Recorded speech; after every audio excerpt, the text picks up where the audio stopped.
the best LifeFlow story that I have, and it's my biggest save to this day, was we had a gentleman who was on a motorcycle and he was driving down the South Cobb Drive right here when somebody just pulled out pickup truck in front of him. And this motorcyclist hit the pickup doing 60 miles an hour.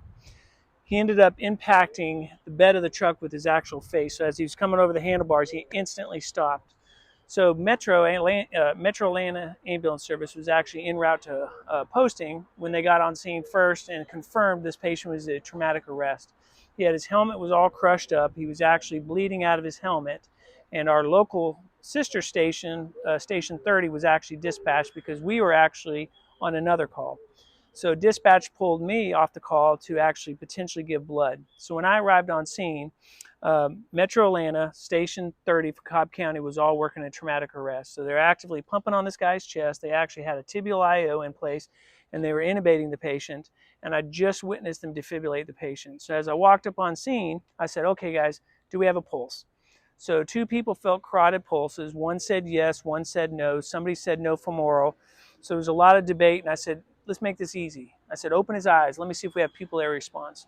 So when they opened his eyes, we actually had pupillary response, which we can then say, for me, this patient has enough brain function that we need to give him blood.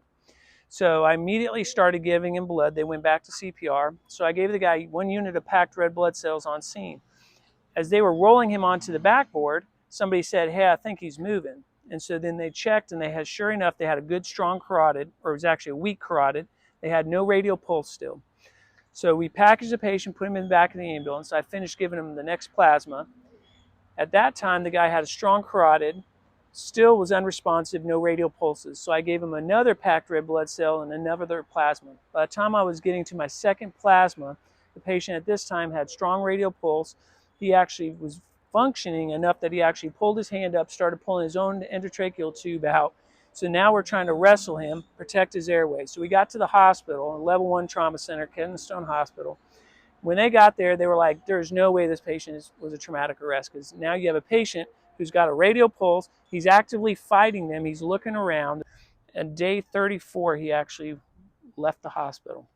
And he actually went and doing rehab, and he's actually at home, fully recovering, learning how to walk again and all. Traumatic arrest.